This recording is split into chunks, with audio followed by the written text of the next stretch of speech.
Hello everybody, this is Daniel Debaba with FNN News Network. In today's news, the Oromo Liberation Army, also known as the OLA, has continued to inflict heavy blow to the Ethiopian National Defense Forces. In a war that the OLA conducted against the ENDF forces on October 1st in Jardaga Jarte, East Wallaga zone, Oromia, the OLA conducted a live operation against the ENDF forces, killing an unidentified number of ENDF forces. Most of the Ethiopian troops stationed at a local school were shot and killed in an active fights. The Ethiopian troops were seen heavily bleeding and have died from the bullet injuries that they sustained.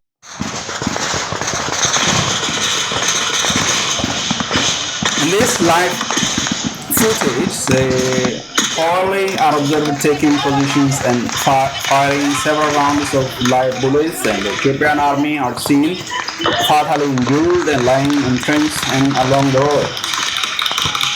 The OLA were observed identifying and disarming the dead Prosperity Party troops.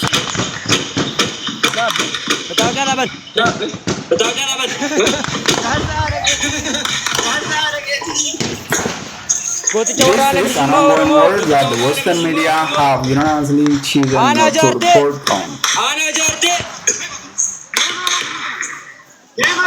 The Western media, as well as Western diplomats, have been prioritizing the conflict in the north part of Ethiopia.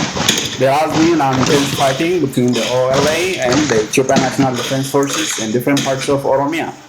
In the last few months, the OLA has driven out the Ethiopian Defense Forces from different districts in Oromia. The OLA was able to drive the ENDF forces from Gimbi, Damdolo, Babo Gambiel, Bedele, and it was able to capture a very strategic military camp that was located between Gimbi and Nakam, that was known as the Desa military camp. The OLA was able to enter a lot of towns and cities in Western Oromia, southern and central Oromia, and strategically departed after controlling overnight.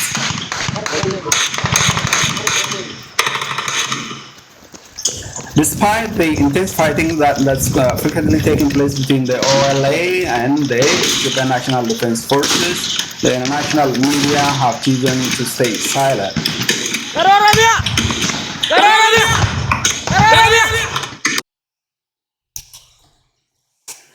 The Ethiopian government, that is getting weaker by the day, has resorted to forced conscription of school children as young as 12 years from elementary to universities. The government has been rounding up school children and taking them to military camp and training them for about 2 months and taking them to the war front in Tigray and different parts of Oromia.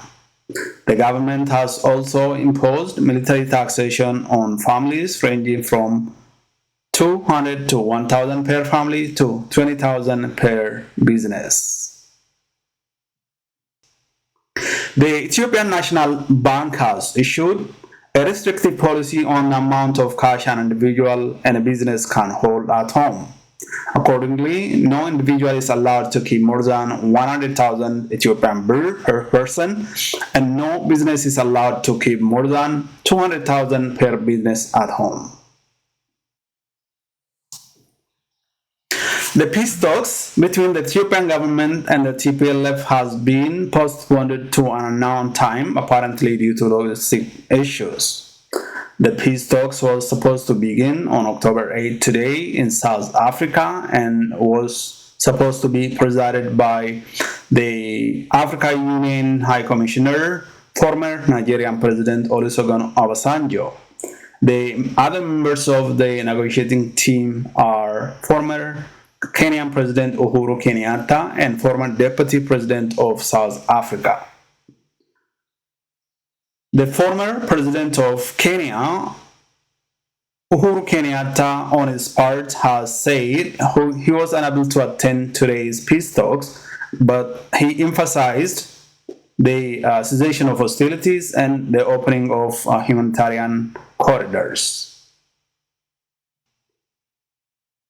The European Parliament has requested the UN Security Council to impose military embargo on the Ethiopian government and requested the Ethiopian government to sign the Rome Statute of International Criminal Court. The Ethiopian embassy in Europe, on its part, has rejected the call and has instead called for a more open communication between Ethiopia and Europe. The mandate of the UN and National Commission of Human Rights Experts on Ethiopia has been extended. The commission, that has 3 members, one from Kenya, from US, and Sri Lanka, conducted a brief investigation into the conflict that's taking place in the north of the country. And its conclusion, the commission found the Ethiopian National Defense Force, the Eritrean National Defense Force, and the Amara military to have committed war crimes, including extrajudicial execution of civilians and sexual abuses and rapes of children as well as women.